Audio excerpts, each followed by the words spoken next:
det lånar sig riktigt väl till crossovers och tidig postapokalyps. Inte minst, det är många som varit inne på Walking Dead crossovers och sånt. Men har ni diskuterat någon eventuell crossover med just MUTANT? För nu när ni äger båda licenserna. Ja, det känns som en upplagt för någonting av en Mutant Origins eller något sånt där. Just det.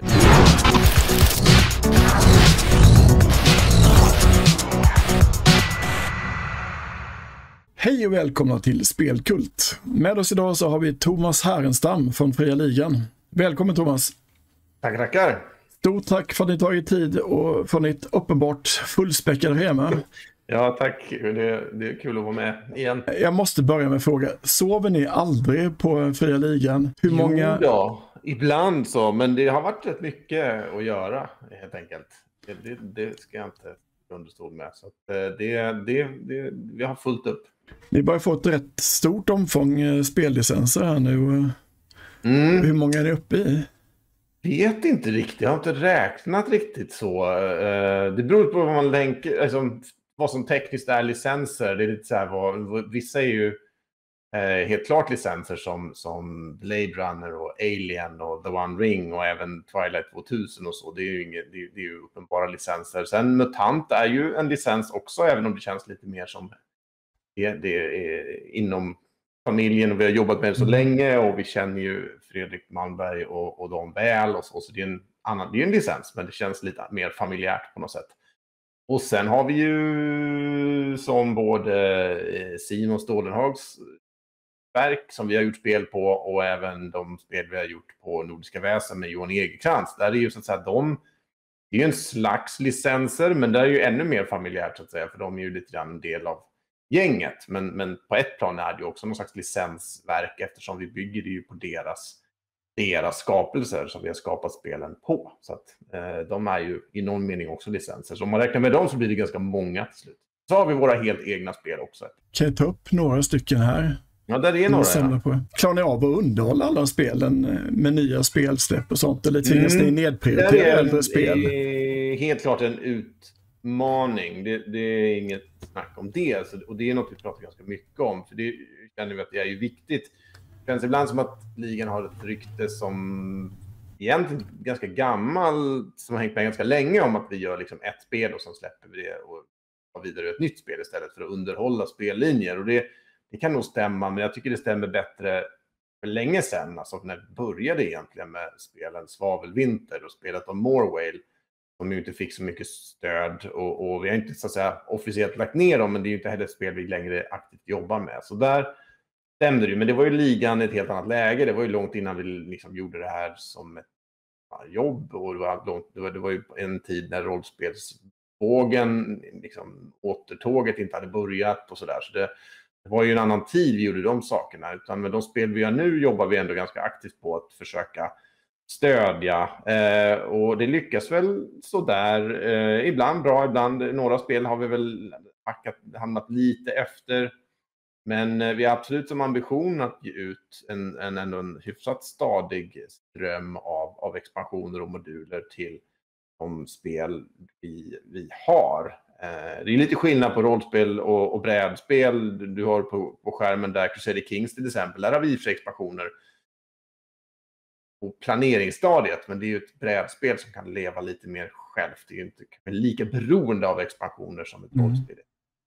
Det är lite olika, men ja, vi jobbar på det helt enkelt. Vågar man fråga just specifikt MUTANT och Nolls framtid? Ja, det är intressant, för det är ju ett sånt spel där vi kanske har hamnat liksom efter att det är nog kanske det spel vi har släppt mest expansioner till totalt sett genom åren. Om man räknar ihop det så är det nog det.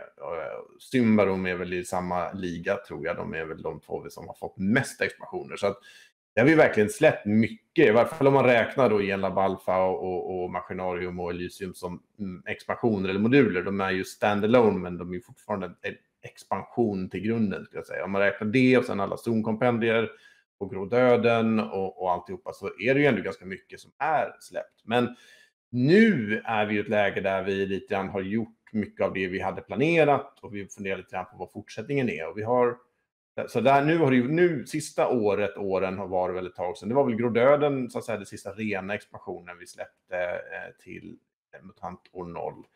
Där har vi ju saker på gång, men det är inte riktigt på samma sätt. MUTANT Ad Astra, den gamla bekanta, är på gång. Men det har ju blivit dröjt mycket längre än vad det var tänkt från början. Men sen har vi lite nya saker på gång i MUTANT-universat. Som jag får återkomma till. Men det är inte rena expansioner till rollspelet, utan andra saker. Du måste skriva upp. Ja, du måste skriva upp en reminder om här. Ja, men gör det. För det blir kul när det kommer, tror jag. Ni har ju en pressrelease nu som jag ska komma till alldeles strax. Men jag måste bara först fråga hur 2020 såg ut för er som bolag. Jag får en känsla om att ni måste ha växt enormt med tanke på genomslag era spel har fått i rollspelsvärlden, inte minst då det prisen ni tilldelats. Ja, jo, men alltså det var 2020 och även 2021 var ju, så att säga, märkligt nog ganska bra år för ligan så sätt. Det har väl så att säga, vi har ju vuxit om man ser till liksom omsättning och spelsläpp och sånt där även innan, men den trenden fortsatte helt enkelt. Så att det var ju ändå, vi var ju förstås som alla andra. Det var ju allt med pandemin hemskt på massa sätt, men vi var ju oroliga även för företagets skull där i början. Ingen visste ju vad som skulle hända, men det har väl visat sig, det gäller ju inte bara oss, utan att spel och sånt har ju snarast varit ganska gångbart under pandemin. Jag antar att det är många som sitter hemma och inte går ut lika mycket, och då är väl spel ett ganska bra sätt att roa sig med på kammaren. Och så det känns det som att vi också har märkt av. Så sätt har det varit. Så sätt, bara sett till det har det ju varit bra år för ligan. När jag ändå har den här bilden uppe, jag måste fråga, säger man Fria Ligan eller Free League Publishing? Är det två olika bolag eller är det samma? Nej, det är samma bolag. Det finns bara ett bolag, det heter ju Fria Ligan, själva bolaget. Sen använder vi ju mer och mer Free League Publishing internationellt. Vi funderade lite grann hur vi skulle göra med det där, om det fanns något liksom exotiskt att använda Fria Ligan på engelska, men det blev så förvirrat. Många trodde att Fria var ett namn på en person, så att det blev väldigt snurrigt. Så vi kände att vi ska nog försöka kanske renodla och använda Free League Publishing eller Free League mera konsekvent, inte utomlands. Och därför har vi även döpt om vår Facebook och Twitter och så till det, just för att även om det används av svenskar, eller svenskar följer det också, men det är ju huvudsakligen utomlands, så det tänker att det är lite tydligare att ha det. Men inom Sverige använder ju Fria Ligan annars, och det är även vad företaget ju heter. Jag måste initialt bara passa på och berömma er för det här Twilight 2000-släppet. Jag tycker det är riktigt smart balans mellan simulation och nollsystemets enkelhet. Och jag gillar skarpt designvalet med ammunitionstärningar, träffområdestärningar och de tvikade sannolikheterna som för att lyckas med slagen. Samt tärningsstorleken innanför. Det är lite avsteg på sätt och vis, men det kändes som att det behövdes för det här spelet. Att det var verkligen en balansgång att försöka få ihop något som på ett plan behåller någon typ av enkelhet från nollsystemet som vi ändå gillar, men ändå ger lite mer crunch och alternativ och liksom funkar för att simulera. Twilight har ju ändå en historia av liksom militär simulering, så att säga, och det behövde man ju fånga upp även här på ett sätt som ger den liksom det man behöver, det så att man känner någon typ av trovärdighet i den simulationen i alla fall. Så ja, men det känns som att det funkar. Det är ganska bra. Det är tvärtom varit väldigt många av de gamla Twilight 2000-nördarna som varit skeptiska kring och att det ska vara en anpassning av originalsystemet, att det skulle vara för enkelt. Men jag tror ändå de flesta verkar vara positiva nu efteråt. Men det känns så. Det finns ju alltid, men det är sådana här klassiskt med Edition Wars, när det kommer en ny utgåva som dessutom gör saker på många sätt likt, men på många sätt också annorlunda mot tidigare utgåvor. Det är ju ändå ganska radikalt annorlunda regelgrund och så. Att man får ju naturligtvis en viss grupp som gillar det gamla bättre, och det är ju helt okej. Men ändå känns det som att det har landat väl nu, och det känns som att det jag ser, det finns naturligtvis andra reaktioner också, men det mesta tycker jag ändå är ganska positivt. Till och med i vissa grupper som inte var så positiva tidigare. Men sen finns det förstås kretsar som tycker att det här är det värsta som har hänt Twilight någonsin också. Så kommer det alltid att vara på något vis. Spelvärlden är ju dessutom lite skrämmande högaktuell just nu. Ja, den är lite väl aktuell nu tycker jag. Förutom att det handlar om Ukraina istället för Polen. Och 2022 istället för 90-talet. Så ligger ändå Twilight 2000 spelvärld, tycker jag är nästan obekvämt nära verkligheten. Ja, jo, det jag håller med. Men det är riktigt spännande nu med Urban Operations som ni lanserat. Eller säger man lanserat innan det är släppt? Ja, vad säger man? Utannonserat, heter det? Alltså, ja, det är nog bättre term. Jag håller på att slita håret varje gång jag själv skriver någonting. Ja, det är knepigt det där. Utannonserat kan man väl säga. Det är många efterlängtade tillägg till grundspelet i alla fall. Jag ser på boxen. Hur mycket helt nytt och mycket baseras på Free City och Krakow? Man kan väl säga att egentligen är all text, allting är nyskrivet. Det är så att säga ingenting som är rakt av på det viset. Det är väl snarare ett sätt att använda, alltså berätta lite samma typ av berättelser och skapa lite samma typ av stämning och miljö. Men i övrigt är det liksom är det en helt ny produkt. Så. Den stora skillnaden är ju att den gamla modulen handlade ju specifikt om staden Krakow bara. Det var det den handlade om, punkt. Men den här, vår Urban Operations, är mer en allmän modul för spel i stadsmiljö. Just för att vi vill ju ha att man kanske inte spelar i Polen och ens om man gör det kanske man inte... Vi vill ju ha den här sandbox-känslan där spelarna kan gå lite dit de vill. Om de inte vill åka till just Krakow så vill inte vi tvinga dem dit, utan då kan man använda det här och spela i andra städer på andra ställen. Lite mer sådär modulärt och anpassningsbart. Men sen har vi en liten bit, ett avsnitt om Krakow, men det blir mer då som ett exempel.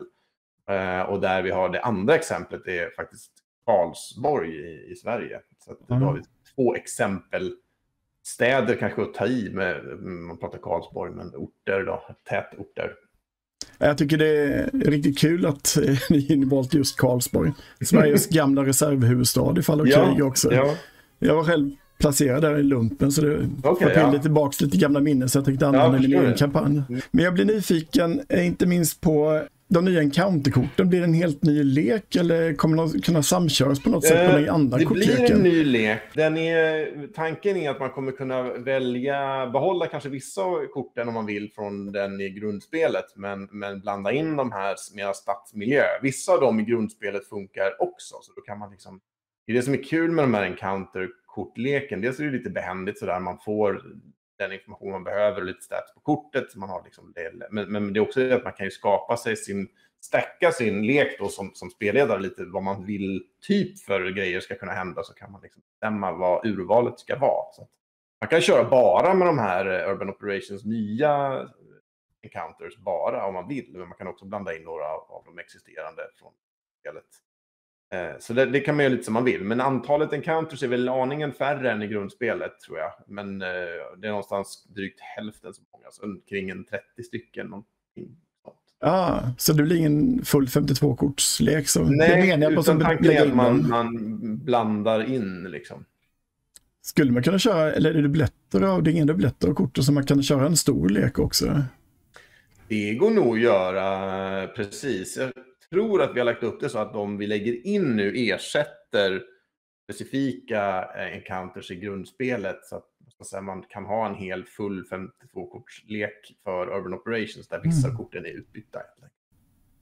Ja, det hade mer, just det, snökarten också. Jag kommer tänka på de här maptilesen, är det någonting som inte är specifikt sommar utan passar i en svenskt vinterklimat också? Ja, det är en bra fråga. Vi har inte gjort så mycket. Det kanske man skulle göra lite det med tanke på den svenska miljön. Men egentligen de här tilesen eller liksom battle maps, de här modulära stridskartorna som man kan använda, de visar ju oftast inte snömiljö. Det kanske man skulle kunna göra någon gång och göra kanske en vinter eller liksom riktig kanske en modul som fokuserar på det och då har bara sån miljö, vem vet. Men annars är det lite begränsat att göra kartor med snö på, för de går ju liksom inte att använda annars. Liksom. Så att, det är inga sådana kartor i den här lådan i alla fall, utan de visar väl mer någon slags vår, sommar eller höstlandskap. säsongen tycker jag mer att det är begränsande. Ta ett sommarkort, men det kanske är mer oss. Jag tycker också det är intressant med längre story arcs. Jag tycker det löst lite med frånvaro i grundböckerna. Hur långa är långa? Ja, det där är intressant och det är såna grejer som jag funderar på rätt mycket själv och vi har sett att grundspelet är ju väldigt öppet och har ju, det finns ju fraktioner och man kan knyta encounters till fraktioner. Det går absolut och man får bygga lite längre arcs men man får ju så att bygga ihop dem själv som spelledare med hjälp av fraktionerna och encounters och även scenario sites med äventyrsplatserna, så kan man ju så att bygga längre arcs, men man får ju lite göra det jobbet själv. Så det vi vill lägga till är väl egentligen det vi kallar för plots, som är en nytt begrepp då, som lite grann hjälper den på traven där och hjälper den att knyta ihop. Det ger en bakgrund till någon typ av intrig med vilka som är inblandade. Det kommer komma nya såna här fraktioner, factions och nya encounters och nya scenario sites. Så då kan den här plotten lite grann vara ett sätt att knyta ihop dem och föreslå ett narrativ eller en lite mer av en intrig. Men den är fortfarande... Det kommer finnas, tror jag, 5 olika sådana här plots, och det säger sig själv så att de beskrivs ju inte ut som en lång linjär kampanj, utan det är fortfarande mer så att det här ger ett kontext och ett sätt att pussla ihop pusselbitarna så man kan bygga det här intrigen, men det är fortfarande så att det är inte ett färdigt lång kampanj i detalj, utan man får fortfarande bygga ihop det med de här byggstenarna. Men det är ändå ett sätt att få lite hjälp på traven att bygga de här lite längre narrativen ändå. Apropå just längre, alltså mer sammanhållande kampanjer, då finns det några planer för en längre kampanjmoduler som just Mutant Elysium och sånt? Ja, det kan man väl säga. Det är en liten grej vi har på gång, och den kommer faktiskt, tror jag i alla fall, finnas med även i Urban Operations som en av plotsen där, men det kommer mer vara början bara då, och det är ju den vi kallar för Operation Reset. Ja, just det, vad jag tänkte komma in på. Ja, precis. Så Operation Reset är det vi har liksom lite så här på bubblande i bakgrunden, som vi kommer att försöka bygga eller liksom, det är planen att bygga en lite längre, större narrativ, större kampanj av. Men och där planerar vi också längre fram en modul som heter Operation Reset, men den innehåller så här kanske liksom finalen. Men det är inte heller så att den kommer vara en kampanj som man ska spela och man ska vara på exakt den platsen och så där, utan det är fortfarande ett sandbox-spel, så du kommer kunna droppa in fraktioner och encounters som är kopplade till Reset i din kampanj, även om du även gör andra saker. Men sen kommer man då ha det här Reset i bakgrunden, och så kommer det bygga mot någon typ av final på alltihopa, som också kommer avslöja en del så här grejer om världen och så där. Så att det är väl det vi har på gång, att bygga upp mot Operation Reset, som ju blir liksom någon slags kampanj för spelet. Liksom. Så det håller vi på med. Förmodligen blir det väl den 3:e expansionen, kanske 4:e om den här Svarta Madonnan, Black Madonna, hinner bli klar innan. Hur ser läget ut för Svarta Madonnan? Är författaren fortfarande sjuk? Det är han Frank Frey som skrev originalet då på 80-talet. Och han är ju då naturligtvis lite äldre och har väl haft det lite si och så med hälsan. Så men nu verkar han vara i bättre form, men det går väl inte jättefort. Han har fått hjälp av en annan skribent som var med i grundspelet också, Chris Keeling, som var vår amerikanska militärexpert. De två nu gör det här tillsammans, men tanken där är väl om vi vill ändå att Frank Frey ska göra så mycket som möjligt av det, och det känns som att vi vill inte jaga på honom för mycket. Så jag vet inte exakt när den kommer att vara klar, men de har kommit en bra bit, så jag tänker att förhoppningsvis borde det gå, och om inte få ut det i tryck i butik i år, så åtminstone att det blir liksom färdigskrivet här under året, och att vi kan liksom, det borde inte dröja mer än i hösten eller tidigast nästa vår eller så innan vi faktiskt kan ge ut det. Jag tycker för övrigt att Twilight Fortress lånar sig riktigt väl till crossovers och tidig post-apokalyps. Inte minst, det är många som varit inne på Walking Dead crossovers och sånt. Men har ni diskuterat någon eventuell crossover med just MUTANT? För nu när ni äger båda licenserna. Ja, det känns som en upplagt för någonting av en Mutant Origins eller något sånt där. Det finns mycket kul och det märker man ju, det sätter liksom fantasin igång hos oss och många spelare också, om man vill liksom pussla ihop det med annat och göra crossovers och sådär. Och vi har just det där med Walking Dead, vi har väl lite grann ibland hur man ska spela det här, eller vilken typ av berättelser vi tänker oss man spelar i Twilight är lite som vi kallat det för Walking Dead utan zombies. Att i Walking Dead är ju liksom zombiesarna är ju mest någon slags yttre hot bara. De är inte egentligen så viktiga i sig, utan det är liksom interaktionen mellan människorna som är det intressanta. Och lite grann vi ser på Twilight också, att fast där är hotet utifrån kanske är ryska armén eller rövarband eller något istället. Men det är egentligen det som händer sådär mellan människor som är. Men vad det gäller crossovers med andra spel, ja, jag tror det blir svårt för oss att göra någonting officiellt eftersom vi både MUTANT och Twilight är ju licensierade spel, så att vi äger dem inte, de är inte våra, att vi kan göra vad vi vill med dem, utan det är ju, vi licensierar dem, så vi är fortfarande beroende av att de som äger licenserna tycker att det vi gör är bra och är med på tåget. Men visst, det är klart, om man skulle prata ihop sig med båda dem och att vi skulle komma överens om någonting, så det blir helt omöjligt är det inte. Men det är lite knepigt eftersom det är olika licenser med olika licensägare och det skulle att göra crossovers mellan olika licenser på det sättet, det är lite komplicerat. Sen har du ju infört rätt massivt stöd för olika virtuella plattformar. Och inte minst nu med Twilight 2000, jag tycker varit det bästa hittills. Vi har sett någonting att det kommit någon uppdatering för 0,9 i dagarna. Ja, men det hörde jag idag att det skulle ha kommit. För det var lite sådana grejer som hände nu med Foundry, uppgraderades till 0.9 och det pajade väl vissa moduler och så. De flesta skulle funka ändå, förstod jag, men just Twilight verkar ha inte funkat precis efter uppgraderingen. Men idag ska det vara fixat, har jag hört. Jag har inte testat det själv, men det var det jag hörde i alla fall. Det är ju bra. Ja. Finns det någon plan att införa mer stöd till roll 20, framförallt pressa slagen är jag missad där? Ja, det är lite... jo, det vill vi nog. Det är lite mer komplicerat. Det som har varit smidigt med Foundry är att det är lättare. Vi kan erbjuda så att säga, nycklar och modulerna då, eller i praktiken så att säga, nycklar till moduler som man sedan låser upp på Foundry, men via vår egen webbshop, vilket är alltid mycket enklare.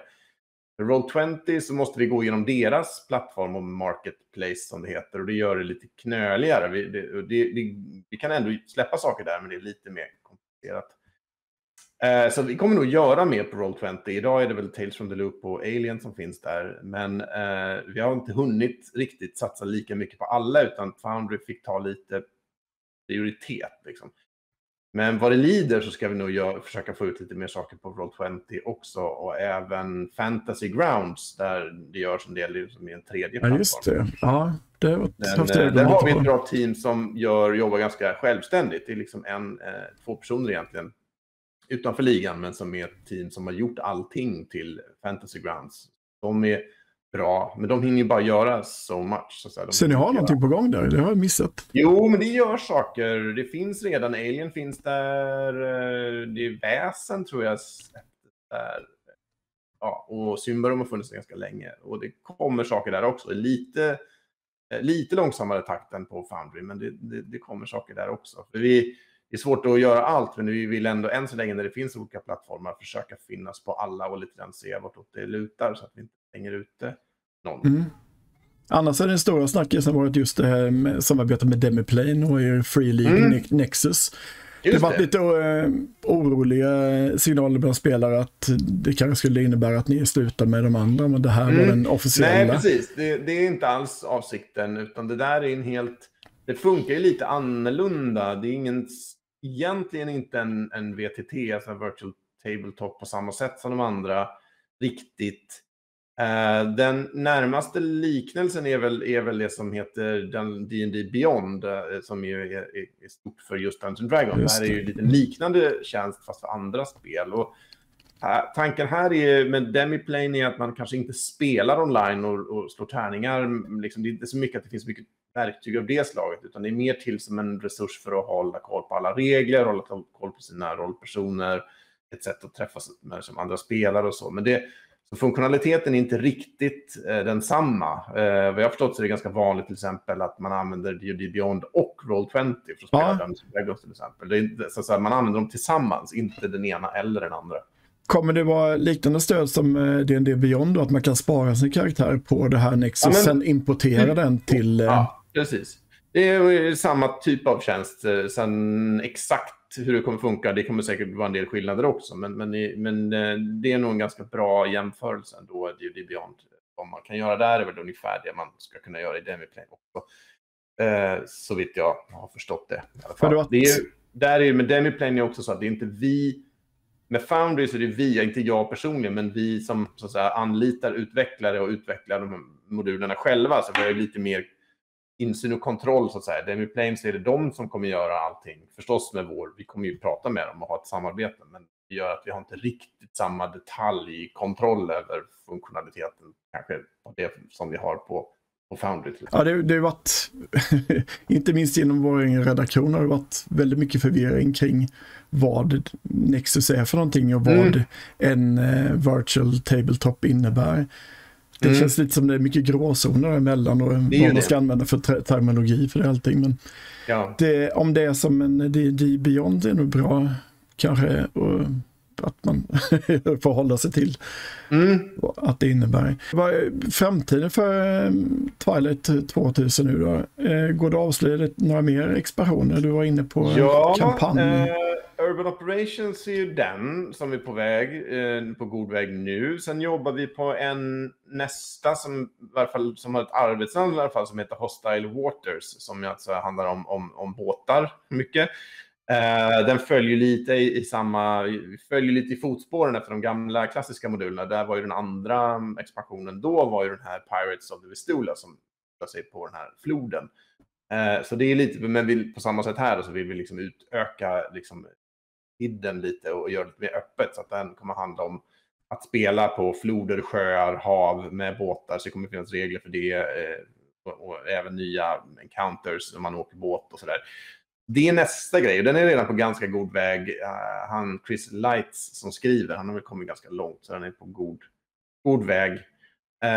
Och sen har vi då Black Madonna vi redan pratat om och sen har vi Operation Reset som jag nämnde och där har vi egentligen spånat fram ramen vad det ska bakgrunden, vad det är som har hänt eller som ska hända, som vad liksom plotten är och sen lite grann vad tanken är att vad slutmålet är, men däremot är det liksom inte påbörjat skriva ut färdig text än riktigt. Den är väl nästa steg efter Hostile Waters. Det är jag och Chris Lights i första hand som kommer skriva det där. Så att det kommer här framåt. Hur ser det ut med den här licensen? Ja, den ja. Kan du avslöja några nyheter om hur det fortskrider? Ja, det är lite kul. Just nu, där har det sista tiden rört sig mest på liksom äventyrsfronten. Och vi har där driver en frilansare som var en del av gamla Järnringen, inte nya Järnringen, men ett Andreas Marklund som skrev mycket till oss arvtagare och sådär för herrans massa år sedan. Han har också gjort lite grann till Nordiska väsen och han kommer också att skriva en del äventyr till Drakar och Demoner. Så han jobbar just nu på introduktionsäventyr. Tanken är att vi ska ha ett slags minikampanj nästan, eller en samling mini-äventyr i grundboxen som man har en del att spela på. Och där har vi på att sätta formatet för det och han har skickat det första mini-äventyret och vi har ett antal olika skribenter som bidrar med ett mini-äventyr, men de ska samtidigt funka ihop så vi ska liksom synka ihop det där. Där kommer vi ganska snart kunna berätta lite grann om vilka de här skribenterna är och så, men det är lite tidigt, förutom Marklund då som kan berätta om, men i övrigt kommer vi ganska snart kunna berätta lite mer om det. Så att, det rör på sig. Inom någon månad eller två så ska vi nog kunna gå ut och säga lite mer konkreta saker. Det kan bli någon slags Kickstarter här under våren kanske, men vi har inte bestämt något datum eller någonting i detaljen. Det finns saker på gång, men det mesta är bakom där kulisserna länge. Ja, det förstår jag. Men så snart hade jag inte vågat hoppas på själv riktigt. Men det är lovande. Som vi kan så är tanken att släppa spelet i år. Men det är ju lite mycket produktion som ska funka och även sådär, rent tryck och allt sånt. Så att vi kan inte lova det 100%. Men det hade varit lite snyggt också att släppa det på 40-års liksom. Just det. Får se om vi klarar det. Ja, bara det inte kändes sånt oerhört krav som Cyberpunk 2077 måste ha känt. Att släppa år 2020 som förra spelet hette 2020. Så det helt kraschade. Nej, man faktiskt säger för att fastna i det där för mycket. Det är sant. Men det var nog alla frågor jag hade. Är det något du själv skulle vilja berätta? Oj, ja, det finns ju mycket. Men nej, jag tror att vi har väl täckt in det mesta där på att säga. Tack igen för att du tog dig tid. Ja. Från alla projekt ni har igång. Det är många bollar i luften nu. Ja. Alltid trevligt att prata med dig. Och, detsamma. Så får jag önska dig en trevlig dag. Detsamma. Tack. Hej. Hej.